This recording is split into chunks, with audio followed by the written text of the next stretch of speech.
Did you know that every single Halloween tradition you've ever participated in was specifically designed by European colonial governments to prevent an African supernatural entity from draining the blood of millions of children? I'm not talking about folklore or metaphor.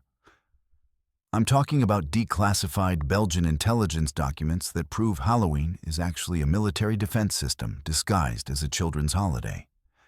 In 1887, over 40,000 people across Central Africa died in a single night from mysterious blood loss, their bodies covered in burn marks that glowed in the dark for weeks after death. The creature responsible had been systematically hunting humans for over 2,000 years, timing its attacks to coincide with what we now call Halloween night. European authorities tried everything to stop it. Machine guns, poison gas, even experimental electrical weapons. Nothing worked. So they did something absolutely insane.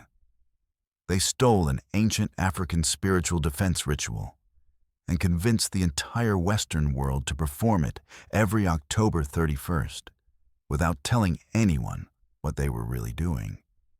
Comment below where you're watching from and what time it is right now. Because by the end of this forbidden investigation, you'll realize that your innocent childhood Halloween memories were actually participation in the largest supernatural military operation in human history. And the creature it was designed to contain is still out there, waiting for the day we stop believing in jack-o'-lanterns. Deep in the heart of what the ancient Bantu people called Nzambi's shadow, a vast stretch of rainforest that predates human memory, there lived a creature so terrifying that speaking its name was believed to summon death itself. The elders called it Mwengewa Damu, the Vampire Firefly, though this name barely captures the horror of what it truly was. Imagine thousands of lights dancing through the canopy like living stars, each one pulsing with an otherworldly hunger that could drain the life from a grown man in minutes. This wasn't just another monster from African folklore. This was something that shaped the very concept of Halloween itself, long before jack-o'-lanterns ever existed. The story begins in the ancient kingdom of Congo, around 200 BCE, during the Festival of Returning Souls, a 3-day celebration when the boundary between the living and dead grew thin as morning mist. The festival coincided with what we now recognize as late October, when the rain stopped and the dry season began. It was during this sacred time that families would light countless fires to guide their ancestors home, creating a carpet of flame across the savanna that could be seen for hundreds of miles. But something else was drawn to those lights. Something that had been sleeping in the deepest caves of the Congo basin for centuries, waiting for the perfect moment to feed.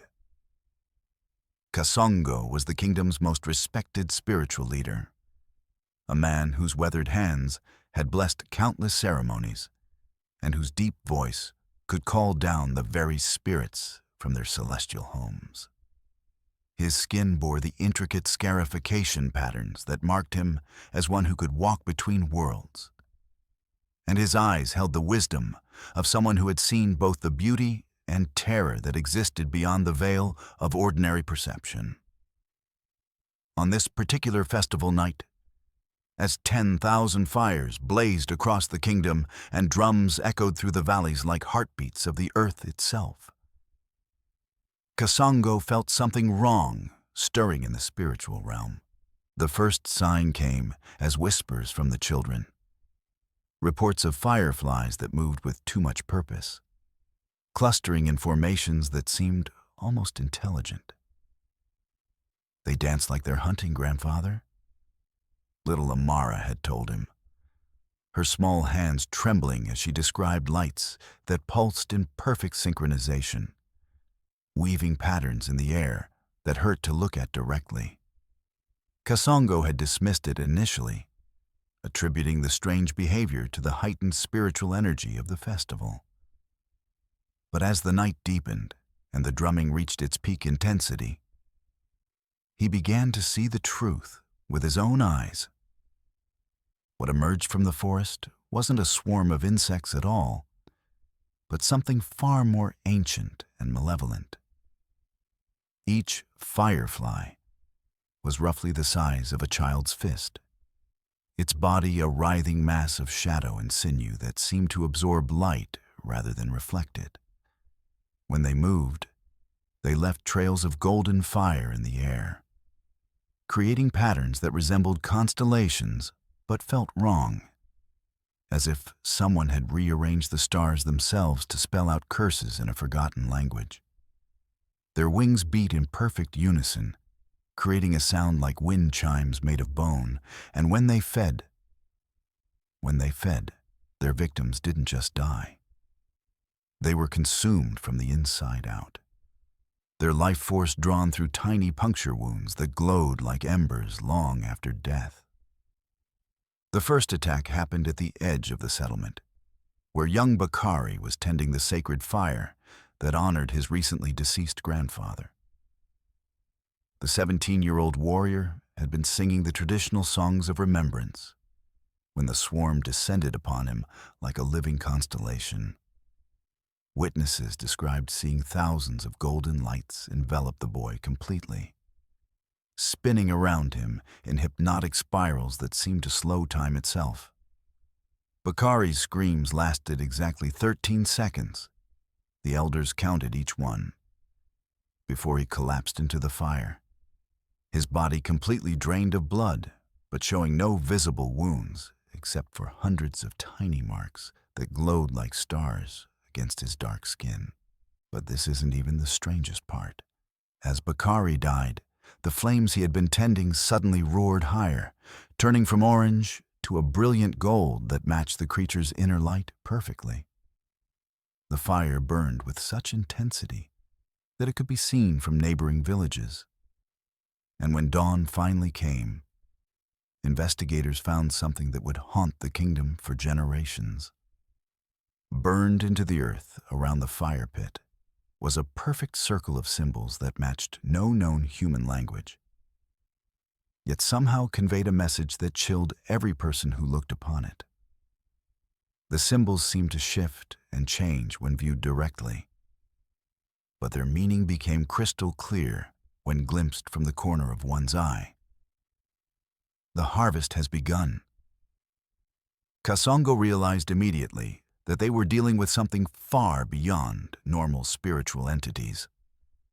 These creatures moved with the intelligence of an ancient civilization, coordinating their attacks with military precision and leaving behind evidence of a culture that predated human settlement in the region. More disturbing still, the timing of their emergence wasn't random. It coincided perfectly with the festival of returning souls, suggesting that they had been observing human customs for centuries, learning their patterns, waiting for the moment when spiritual barriers were at their weakest. As reports of attacks spread throughout the kingdom, a pattern began to emerge that filled Congo with dread. The creatures specifically targeted individuals who were alone during moments of spiritual significance. People tending memorial fires, conducting private ancestor ceremonies, or keeping vigil over the recently deceased. It was as if they could sense when someone was reaching across the veil between worlds, using that moment of spiritual vulnerability to establish their own deadly connection. Each victim was found completely exsanguinated, marked with the same constellation of glowing puncture wounds, and surrounded by those impossible symbols burned into the ground. The kingdom's warriors tried everything they knew to fight back. They forged weapons from blessed metals, erected barriers of sacred woods, and even attempted to trap the creatures using nets woven with protective charms. Nothing worked. The vampire fireflies seemed to exist partially outside normal physical reality, able to phase through solid objects when threatened, but capable of inflicting very real damage when they chose to attack. Iron had no effect on them. Fire actually seemed to strengthen them. And traditional spiritual protections were useless because these entities operated on frequencies that human magic couldn't touch. What happened next shocked the entire kingdom and revealed the true scope of the threat they faced. On the second night of the festival, the creatures didn't just attack randomly. They began to coordinate their efforts, forming massive formations that swept through populated areas like hurricanes of living light. Witnesses described seeing shapes in the sky that resembled enormous serpents made of thousands of individual fireflies, writhing through the air with purposeful intelligence and leaving trails of destruction wherever they passed. Entire families were found dead in their homes, drained of blood but arranged in ritualistic positions that suggested the creatures possessed not just intelligence, but a sophisticated understanding of human psychology and spiritual practices. The attacks escalated until the creatures were openly challenging the kingdom's spiritual authorities, swarming around sacred sites and memorial grounds with an audacity that bordered on mockery. They seemed to be making a statement, demonstrating that human spiritual power was inadequate to protect against their ancient hunger. More terrifying still, survivors began reporting that the creatures appeared to be learning from each attack, adapting their tactics and growing more efficient with each feeding. It became clear that this wasn't just a supernatural predator following instinct. This was an intelligence that was studying human behavior and finding increasingly effective ways to exploit their weaknesses. As the third and final night of the festival approached, Congo made a decision that would echo through generations of African folklore and eventually influence Halloween traditions around the world. If conventional weapons and spiritual protections couldn't stop these creatures, he would have to venture into their domain and confront them using methods that had never been attempted before. But first, he needed to understand exactly what they were dealing with. And that meant uncovering the true origin of the Vampire Fireflies. A quest that would lead him into the darkest corners of forgotten history and reveal connections to spiritual traditions that predated human civilization itself. The ancient maps carved into baobab bark spoke of a place deep in the Congo basin where the earth drinks starlight and birth nightmares. A cave system so vast and treacherous that even the bravest hunters refused to venture beyond its mouth. Local tribes called it Lubanga la Bwiku, the Cave of Infinite Night. And for over 1,000 years, it had been considered the dwelling place of spirits too dangerous for the living world.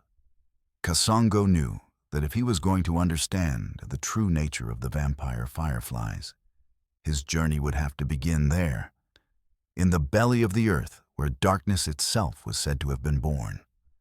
Armed with nothing but a torch made from sacred woods and a pouch of blessed soil from his ancestors' graves, Congo descended into the cave system 3 hours before dawn, on what would become the most terrifying night of his life. The entrance was barely wide enough for a man to squeeze through, hidden behind a curtain of vines so thick they seemed to pulse with their own malevolent life. As soon as he crossed the threshold, the temperature dropped by at least 20 degrees, and the air became thick with the smell of copper and decay, the unmistakable scent of ancient blood. The tunnel walls were covered in what appeared to be natural formations. But as Congo's torchlight danced across the stone, he began to recognize patterns that were definitely not random. Carved into the rock were the same symbols that had been burned into the ground around each vampire firefly attack. But here they stretched for hundreds of yards in continuous spirals that seemed to tell a story in a language that predated human writing. Running his fingers along the carvings, Congo felt the electric shock travel up his arm. And for one terrifying moment, he understood exactly what the symbols meant.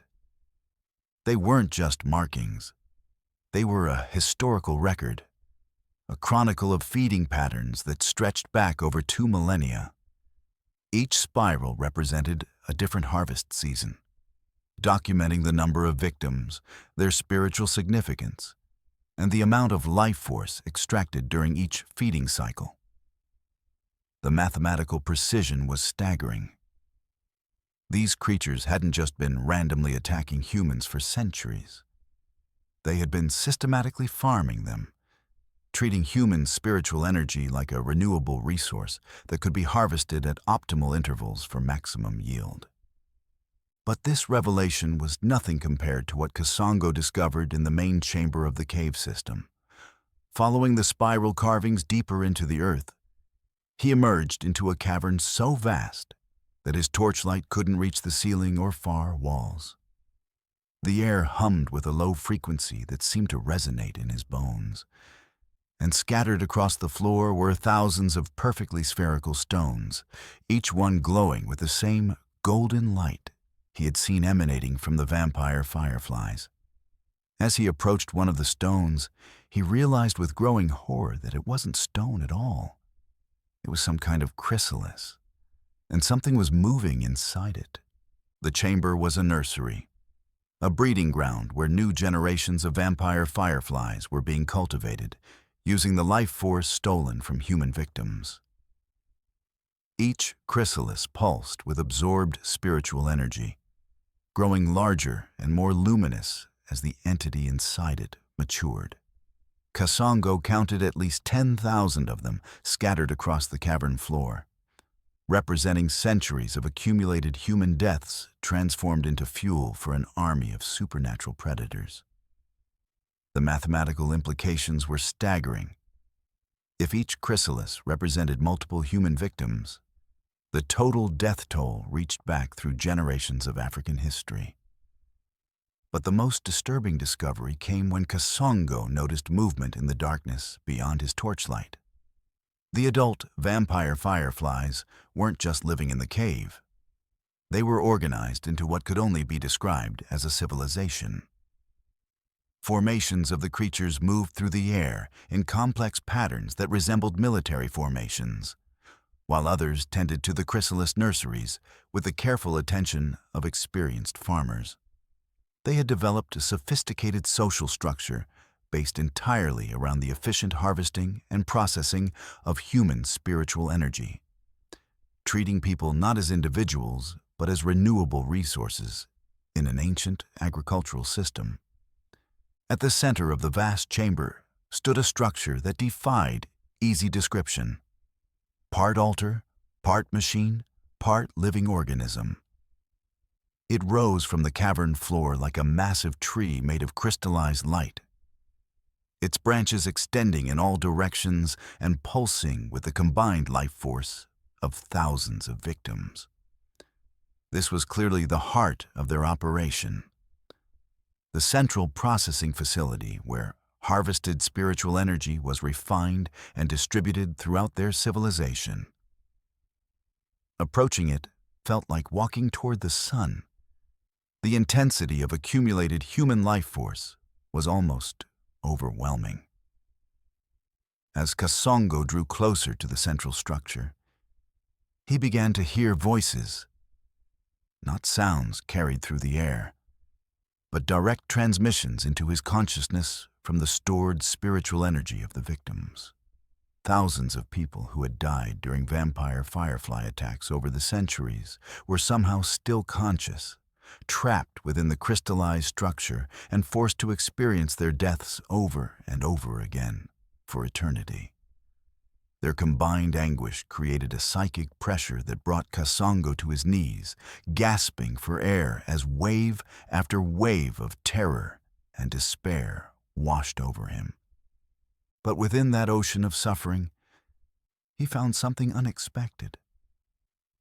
A message, deliberately preserved by one of the early victims who had managed to maintain his individual consciousness despite being absorbed into the collective. The voice belonged to Mfumu Nsaku, a spiritual leader from the ancient kingdom of Loango, who had encountered the vampire fireflies during their first recorded emergence over 2,000 years ago. Through tremendous effort and sacrifice, Nsaku had discovered the creature's true weakness and preserved that knowledge within the crystalline structure, waiting for someone strong enough to receive it. The revelation that Nsaku shared with Kasongo changed everything he thought he knew about the nature of spiritual combat. The vampire fireflies weren't supernatural entities at all. They were the result of a massive spiritual experiment gone wrong, created by an ancient civilization that had attempted to achieve immortality by transferring their consciousness into beings of pure energy. The process had worked, but it had also stripped away their humanity, leaving behind creatures that could only sustain their existence by consuming the life force of others. They were, in essence, spiritual vampires, trapped in an endless cycle of hunger and feeding. More importantly, Nsaku revealed that the creatures had a critical vulnerability that could be exploited, but only during the brief window when they were actively feeding, and only by someone who understood the specific frequency at which their energy forms resonated. The knowledge required to defeat them had been carefully encoded in the traditional songs and dances of the Festival of Returning Souls, hidden in plain sight within cultural practices that had been passed down for generations without anyone realizing their true purpose. As this understanding dawned on Kasongo, the chamber around him began to change. The vampire fireflies had detected his presence and were mobilizing for an attack. But they were also communicating with each other in patterns of light that revealed their tactical thinking. They weren't just mindless predators. They were intelligent enough to recognize that he posed a threat to their entire operation, and sophisticated enough to coordinate a response that would eliminate him before he could share what he had learned. What happened next shocked the ancient spirits themselves, and demonstrated why certain knowledge had been hidden in the deepest caves of Africa for over 2 millennia. Kasongo began to sing, not the traditional songs of his people, but the encoded melodies that Nsaku had revealed to him, frequencies that had been specifically designed to disrupt the energy patterns that held the vampire fireflies together.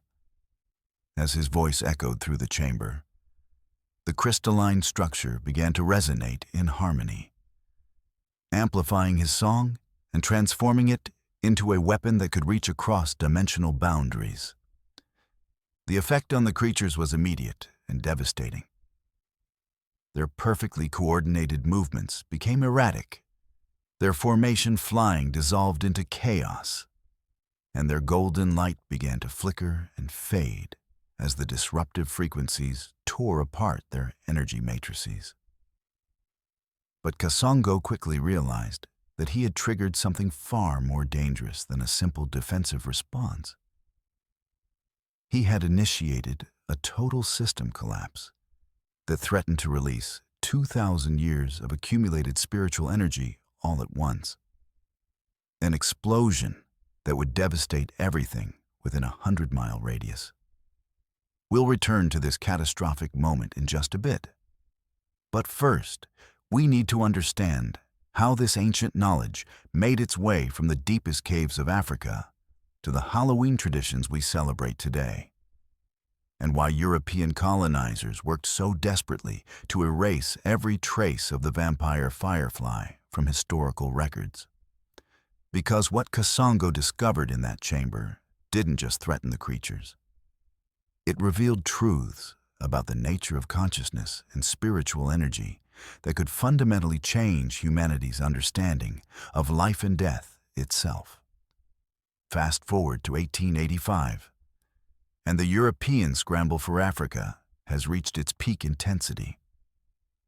King Leopold II of Belgium has claimed the Congo basin as his personal colony, and thousands of European explorers, missionaries, and administrators are flooding into regions that have been protected by indigenous spiritual traditions for millennia.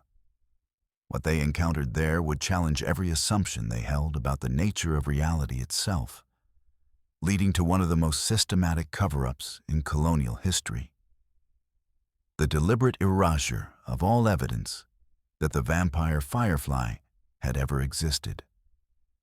Father Auguste Mercier arrived in the Congo in September of 1886, armed with absolute faith in European superiority and a missionary zeal to convert the savage African population to Christianity. A tall, severe man with pale blue eyes and hands that had never known manual labor, Mercier represented everything that was wrong with the colonial mindset. The arrogant assumption that European civilization was the pinnacle of human achievement, and that African spiritual traditions were nothing more than primitive superstition. He would learn differently, in the most terrifying way possible. Mercier's first assignment was to establish a mission station in the heart of what local tribes still called Nzambi's shadow, the same region where Congo had confronted the Vampire Fireflies nearly 2,000 years earlier. The Belgian colonial administration had specifically chosen this location because they wanted to break the spiritual power of the indigenous population by building a Christian church directly on top of their most sacred sites. It was a strategy they had used successfully in other parts of Africa. But this time, they had no idea what they were actually tampering with. The local Bantu population tried to warn the Europeans away from the region, speaking in hushed tones about creatures that hunted during the dry season and left their victims drained of life. But colonial officials dismissed these warnings as typical African mumbo-jumbo, attributing them to the ignorance and superstition that they believed characterized all indigenous cultures. Governor Henri van der Berg was particularly dismissive, writing in his official reports that the natives' ridiculous fear of fireflies demonstrates the urgent need for European enlightenment in these dark regions. The construction of the mission began in early October, exactly coinciding with the traditional time when the vampire fireflies emerged to feed. Mercier had deliberately scheduled the groundbreaking to disrupt what he called the heathen festival of ancestor worship, believing that Christian symbolism would immediately dispel any lingering African spiritual influences. He could not have been more catastrophically wrong. The first workers to disappear were the African laborers, who had been forced to clear the sacred groves where the mission was to be built. They vanished during the night shift, leaving behind their tools and personal belongings, but no trace of struggle or violence. When their bodies were discovered 3 days later, deep in the forest, the Belgian supervisors were baffled by what they found. Each man had been completely drained of blood. But there were no large wounds, only hundreds of tiny puncture marks that seemed to glow with their own inner light. Dr. François Dubois, the expedition's medical officer, conducted thorough examinations of the bodies and filed reports that would later be classified at the highest levels of the Belgian government. What he discovered challenged every principle of European medical science and suggested the existence of predatory entities that operated outside the known laws of biology.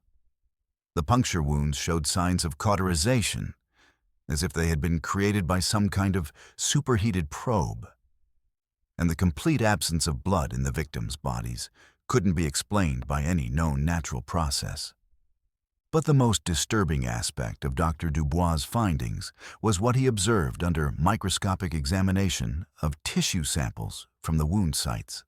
The cellular structure around each puncture mark showed signs of having been systematically drained of what he could only describe as vital energy, the basic life force that animated living tissue.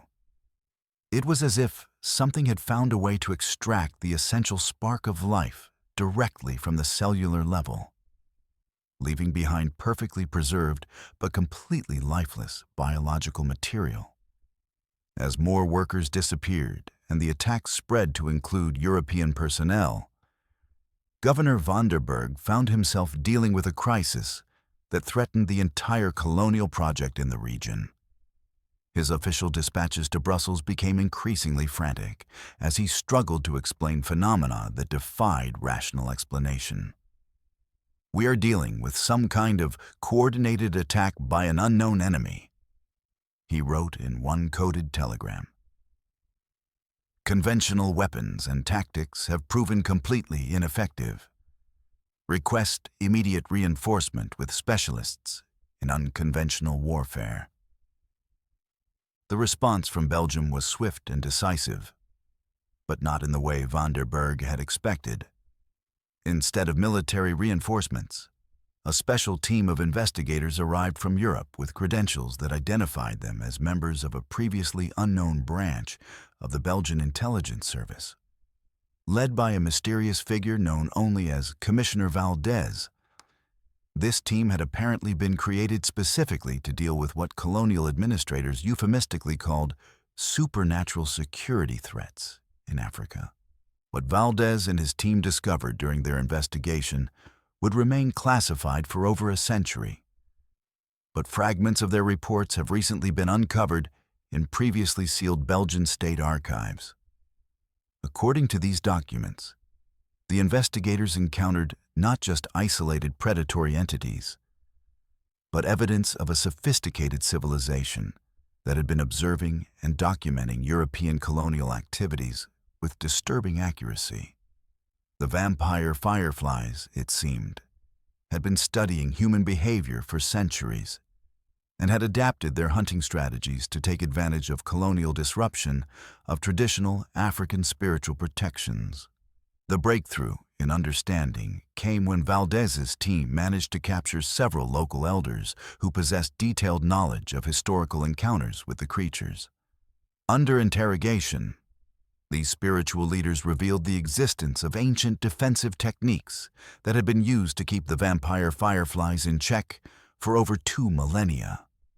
More importantly, they explained that the creatures' recent surge in activity was directly related to European disruption of the sacred sites and seasonal ceremonies that had previously contained them.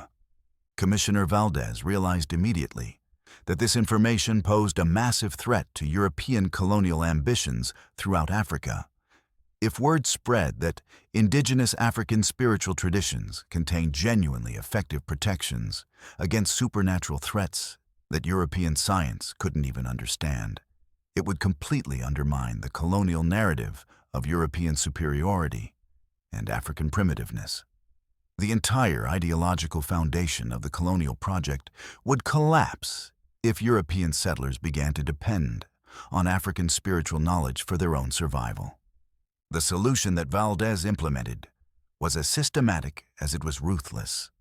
Every piece of evidence relating to the vampire firefly encounters was confiscated and declared a state secret under Belgium's most restrictive classification protocols. Witnesses were either sworn to secrecy under threat of prosecution or simply eliminated as security risks. All written records were transferred to a special archive in Brussels that officially didn't exist, and the oral traditions that contained the defensive knowledge were systematically suppressed through a combination of forced relocation, cultural assimilation programs, and targeted elimination of traditional spiritual leaders. But the most sinister aspect of the cover-up was how Valdez's team worked to discredit African spiritual traditions by deliberately triggering vampire firefly attacks in regions where traditional protections had been dismantled. By demonstrating that indigenous spiritual practices failed to protect communities from supernatural threats, colonial administrators could argue that European Christianity offered superior protection, even though they knew perfectly well that Christian methods were completely ineffective against the creatures. The campaign was horrifyingly successful. Within 5 years, most evidence of the vampire firefly's existence had been erased from official records, and the surviving African communities had been so thoroughly traumatized by coordinated attacks that many began to abandon their traditional spiritual practices in favor of European religions. The creatures themselves seemed to disappear from the region entirely, leading most people to assume that the threat had somehow resolved itself naturally. But this isn't even the strangest part of the cover-up.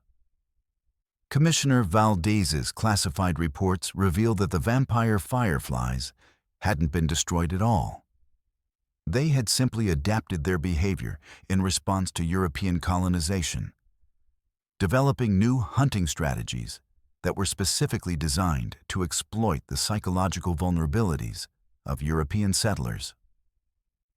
Instead of the coordinated swarm attacks that had characterized their historical behavior, they began to operate as individual hunters, targeting isolated Europeans during moments of spiritual crisis or emotional vulnerability.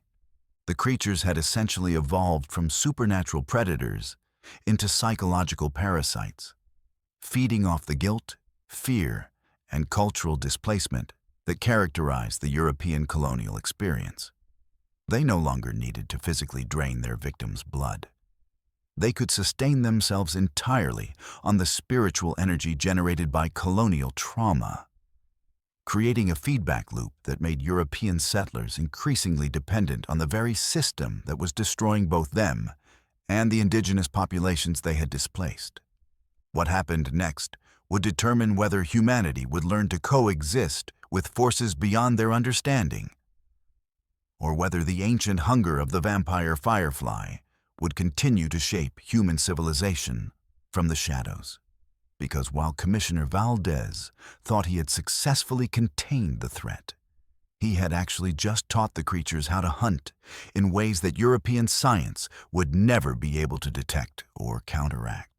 While European colonial administrators congratulated themselves on containing the vampire firefly threat in Africa, they had no idea that their efforts had actually triggered something far more dangerous: a mass migration of the creatures to every corner of the globe, where European colonization had disrupted indigenous spiritual traditions.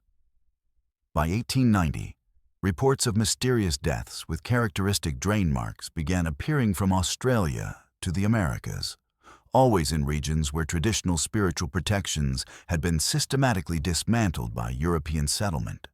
The pattern was unmistakable to anyone who knew what to look for. But colonial authorities in different regions operated independently and had no mechanism for sharing information about supernatural threats. Dr. Margaret Sinclair, a Scottish physician working in the Australian outback, began documenting cases that perfectly matched the African reports. Isolated settlers found completely drained of blood, surrounded by strange burn marks, always during the southern hemisphere's equivalent of the traditional African feeding season. Dr. Sinclair was no ordinary colonial physician. Born in Edinburgh to a family of Highland mystics, she had spent her childhood learning traditional Scottish spiritual practices that had survived centuries of Christian suppression.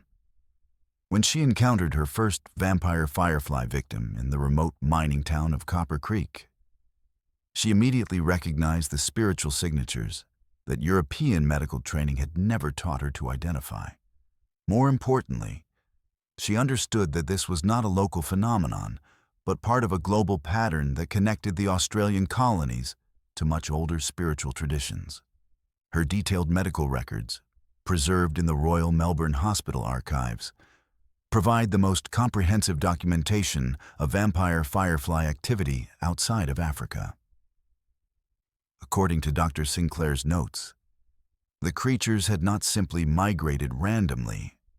They had followed specific spiritual pathways that connected sacred sites across vast geographical distances, using ley lines and energy meridians that indigenous Australian Aborigines had mapped thousands of years before European arrival. The Aboriginal elders that Dr. Sinclair consulted possessed detailed knowledge of what they called the hungry lights, entities that their ancestors had encountered during the dream time and learned to contain through complex ceremonial practices. These traditions had been maintained in secret despite decades of European attempts to suppress Aboriginal spiritual culture, and they contained defensive techniques that were remarkably similar to the African methods that Commissioner Valdez had worked so hard to eliminate. But the most disturbing discovery came when Dr. Sinclair began comparing her Australian data with reports from other colonial regions. Through correspondence with physicians in India, Canada, and the American territories, she uncovered evidence of a coordinated global expansion that suggested the vampire fireflies possessed intelligence capabilities far beyond what anyone had previously imagined. They weren't just following spiritual pathways. They were systematically mapping and exploiting the spiritual vulnerabilities created by European colonialism. The creatures had essentially weaponized cultural displacement, using the psychological trauma of colonial disruption to create optimal feeding conditions wherever they established new populations. European settlers, cut off from their own spiritual traditions and unable to access indigenous protections, became perfect prey for entities that fed on spiritual vulnerability and cultural confusion. The vampire fireflies had discovered that colonial trauma was an even richer energy source than traditional spiritual ceremonies. Meanwhile, in the American territories, similar patterns were emerging among the Native American populations that had been forced onto reservations and stripped of their traditional spiritual practices. Dr. Joseph Running Bear, a Lakota physician who had been educated at Harvard Medical School, began documenting cases that perfectly matched the Australian and African reports. But Dr. Running Bear possessed something that his European colleagues lacked: direct access to traditional Native American spiritual knowledge that had been preserved despite decades of systematic suppression.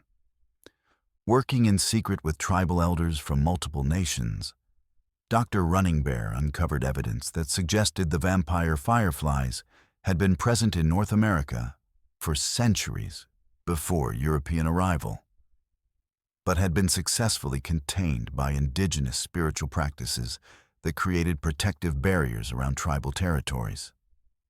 The creatures had been dormant, waiting for the right conditions to emerge and expand their hunting grounds. European colonization had provided exactly those conditions by disrupting the spiritual ecosystems that had kept them in check. The breakthrough in understanding came when Dr. Running Bear made contact with African spiritual leaders who had survived the Belgian cover-up operations in the Congo. Through careful correspondence conducted in coded spiritual terminology that European authorities couldn't interpret, they began sharing defensive techniques and mapping the global expansion of the vampire firefly threat. What they discovered was that the creatures had developed a sophisticated communication network that spanned continents, allowing them to coordinate their expansion and share information about human vulnerabilities in real time. But this revelation came with a terrifying implication. If the vampire fireflies could communicate across such vast distances, they were probably coordinating their activities toward some larger purpose beyond simple feeding.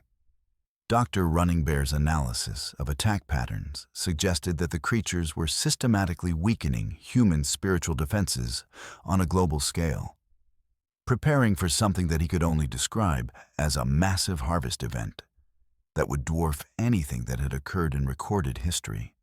The evidence for this interpretation became overwhelming when Dr. Running Bear discovered that the creature's expansion routes followed the same pathways that European traders had used to transport cultural artifacts stolen from indigenous populations.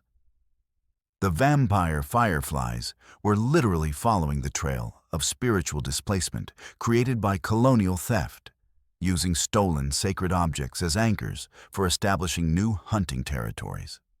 They had turned European cultural appropriation into a migration strategy. As reports continued to accumulate from colonial physicians around the world, a disturbing picture emerged of creatures that were no longer operating as simple predators, but as the advance guard of a much larger transformation. Their feeding patterns had evolved from seasonal harvesting to continuous energy extraction, and their victim selection had become increasingly strategic, targeting individuals whose deaths would create maximum spiritual disruption in their communities. Dr. Sinclair's final report, submitted to the British Colonial Office in 1893, contained recommendations that were so radical they resulted in her immediate recall to London and permanent assignment to administrative duties that kept her far from any colonial territories. She had proposed a complete reversal of colonial spiritual policy, recommending that European settlements work actively to restore and support indigenous spiritual traditions as the only effective defense against the expanding Vampire Firefly threat. The Colonial Office's response was predictably hostile. They classified Dr. Sinclair's report at the highest security level and ordered all copies destroyed. But her analysis had identified something that European authorities were not prepared to acknowledge. Their entire colonial project had inadvertently created optimal conditions for a supernatural threat that could potentially consume human civilization itself. The vampire fireflies were no longer just feeding on individuals. They were systematically harvesting the spiritual energy that held human communities together. What Dr. Sinclair couldn't have known was that her report had been intercepted by the same intelligence network that Commissioner Valdez had established in Africa. Her research was immediately integrated into a growing body of classified information that revealed the true scope of the global vampire firefly expansion. By 1895, colonial authorities had identified active populations on every inhabited continent, all following the same pattern of expansion along routes of spiritual displacement. The solution that emerged from this intelligence network would fundamentally change how European societies approach the supernatural, leading directly to the creation of the modern Halloween tradition as a systematic method for containing spiritual threats that government authorities couldn't officially acknowledge. But first, they needed to understand exactly what the vampire fireflies were planning for their global network of feeding territories, and that understanding would come from the most unlikely source imaginable. Wait. What? The connection between colonial cover-ups and modern Halloween traditions might seem impossible, but the evidence that emerged from the classified archives tells a story that will change everything you thought you knew about one of our most popular cultural celebrations. Because what happened next didn't just save humanity from the vampire firefly threat. It created a hidden system of spiritual defense that continues to protect us today, disguised as harmless childhood fun. October 31st, 1896. London, England. In a secret meeting room beneath the British Museum, representatives from every major European colonial power gathered to address what they euphemistically called the African problem, the global expansion of supernatural entities that threatened the entire foundation of Western civilization. What emerged from this meeting would become one of the most brilliant deceptions in human history, transforming an ancient African spiritual defense system into a worldwide cultural phenomenon that we still celebrate today as Halloween. The man who proposed the solution was Professor Alistair Blackwood, a Cambridge archaeologist who had spent 20 years studying indigenous spiritual traditions across the British Empire. Unlike his colonial colleagues, Blackwood had approached African spiritual practices with genuine scientific curiosity rather than cultural superiority.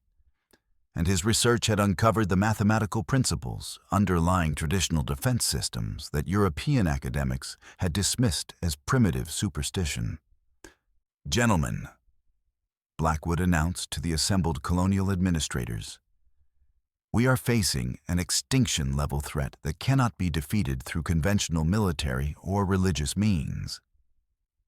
Our only hope lies in adapting and implementing the spiritual technologies that indigenous populations have used to contain these entities for millennia.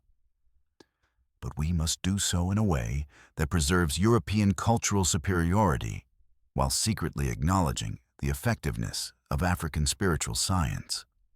The plan that Blackwood outlined was audacious in its scope and brilliant in its simplicity. Rather than trying to suppress or destroy the vampire firefly populations, they would adapt the traditional African containment strategies and implement them on a global scale, disguised as harmless European cultural traditions.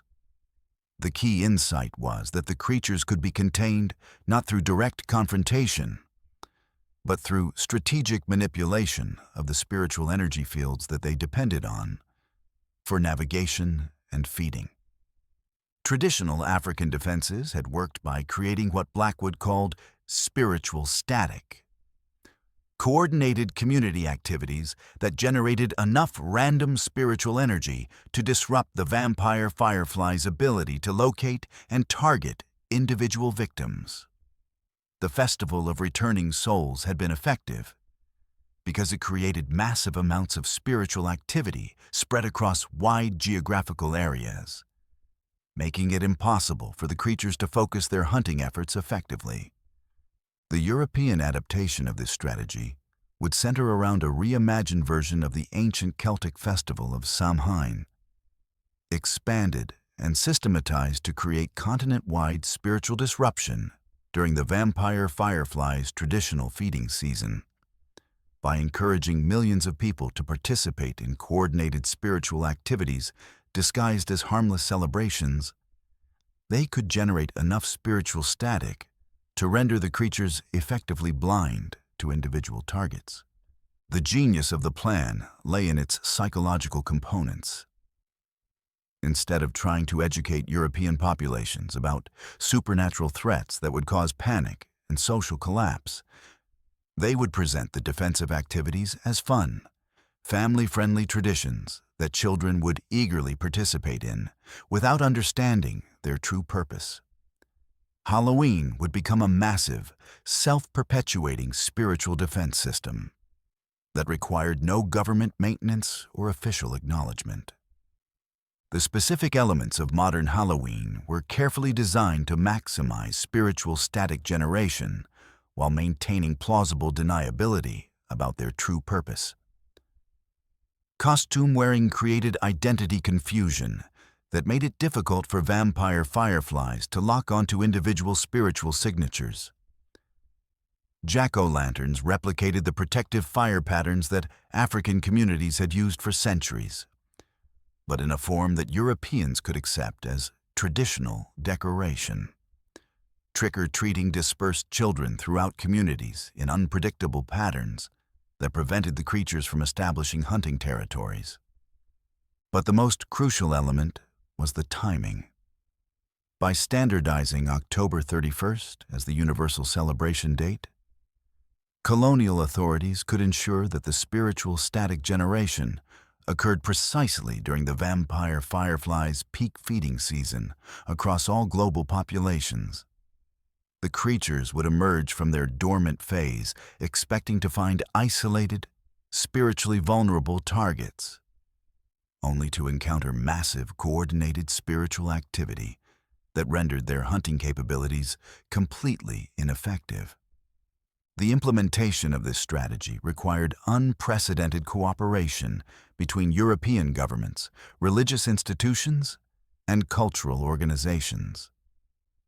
Catholic and Protestant churches were secretly briefed on the true purpose of Halloween expansion and instructed to modify their theological positions to accommodate harmless spiritual practices that they had previously condemned as pagan superstition. Publishing companies received government subsidies to produce children's books and magazines that promoted Halloween activities without revealing their defensive significance. The results exceeded every expectation. Within 10 years of systematic Halloween promotion, Vampire Firefly activity in European colonial territories dropped by over 90%. The creatures didn't disappear entirely, but they were forced into dormancy during their traditional feeding season and had to rely on opportunistic individual attacks that were much easier for local authorities to contain. The global harvest event that Dr. Running Bear had predicted never materialized because the spiritual conditions that would have enabled it had been systematically disrupted. More importantly, the Halloween strategy proved that indigenous spiritual technologies could be successfully adapted for use by European populations without requiring acknowledgement of their African origins. Colonial authorities had found a way to benefit from African spiritual science while maintaining the cultural narrative of European superiority that justified their continued dominance over indigenous populations. But the most remarkable aspect of the Halloween deception was how thoroughly it concealed its own origins. Within a generation, most people had completely forgotten that Halloween traditions had been systematically engineered as supernatural defense mechanisms. The activities became so deeply embedded in European and American culture that questioning their purpose became literally unthinkable. Anyone who suggested that Halloween might serve functions beyond entertainment would be dismissed as obviously delusional. The system was so effective that it continued to function even as the original threat evolved and adapted. As vampire firefly populations learned to avoid peak Halloween activity, the creatures were forced to modify their behavior in ways that made them increasingly vulnerable to other forms of containment. They became more predictable, less coordinated, and ultimately easier for specialized government units to track and eliminate when necessary. Professor Blackwood's final report on the Halloween Project, classified at the highest levels until its recent declassification, concluded with a prediction that proved remarkably accurate. By embedding these defensive mechanisms so deeply within popular culture, we have created a system that will continue to protect human populations long after the specific threat that motivated its creation has been forgotten. Future generations will unknowingly maintain our spiritual defenses simply because they enjoy the traditions we have established. Today, more than a century later, Halloween remains one of the most popular celebrations in the world, generating billions of dollars in economic activity and involving hundreds of millions of people in activities that continue to serve their original defensive purpose. The vampire firefly populations that once threatened global civilization have been reduced to isolated remnants that pose no significant threat to human communities, contained by spiritual defense systems that most people don't even realize they're operating. But here's the truly shocking revelation that recent declassification of colonial archives has revealed. The Halloween tradition wasn't just successful in containing the original vampire firefly threat. It also provided protection against dozens of other supernatural entities that European authorities had never even detected. The spiritual static generated by coordinated Halloween activities created a general defensive field that made human communities much less vulnerable to a wide range of predatory spiritual entities. The implications of this discovery have profound consequences for how we understand the relationship between culture, spirituality, and survival. What we celebrate as harmless fun is actually one of humanity's most sophisticated defense systems, a perfect example of how indigenous wisdom can be preserved and implemented, even when its origins are forgotten or deliberately obscured. So the next time you see children in costumes running through neighborhoods on October 31st, remember that you're witnessing the continuation of an ancient African spiritual tradition that has been protecting human communities for over 2 millennia. The jack-o'-lanterns flickering on porches aren't just decorations. They're signal fires in a global defense network that continues to safeguard us against threats that exist beyond the boundaries of ordinary perception.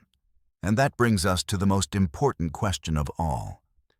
If Halloween is really a disguised spiritual defense system, what other cultural traditions might be serving similar protective functions without our conscious awareness? How many of our most beloved celebrations and customs might actually be sophisticated survival mechanisms developed by our ancestors to deal with threats that modern science still doesn't understand? The story of the vampire firefly teaches us that indigenous wisdom traditions contain technologies that are far more advanced than European colonial authorities ever wanted to admit. The systematic suppression and appropriation of African spiritual knowledge represents one of history's greatest intellectual crimes. But it also demonstrates the incredible resilience of human wisdom traditions that find ways to survive and protect us even when their origins are erased. Think about your own cultural traditions and family customs.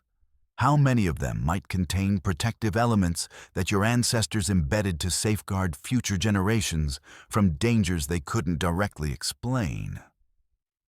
What spiritual technologies might be hidden within seemingly ordinary activities that you perform without ever questioning their deeper purpose? If you've walked with me through these forgotten temples of knowledge, if you've felt the chill of ancient wisdom stirring in your bones, then you understand that our journey into hidden history has only just begun. Subscribe to join our circle of seekers, because there are so many more buried truths waiting to be uncovered, so many more stories that powerful institutions never wanted you to hear. Hit that notification bell so you never miss our expeditions into the shadows of forgotten civilizations. And tell me in the comments, what other harmless traditions in your culture might actually be protective mechanisms in disguise? What family customs have been passed down without explanation, carrying forward ancient wisdom that no one remembers how to interpret? If you could discover the hidden purpose behind any cultural tradition, which one would you choose to investigate? Share your thoughts below. Your suggestion might become our next forbidden tale.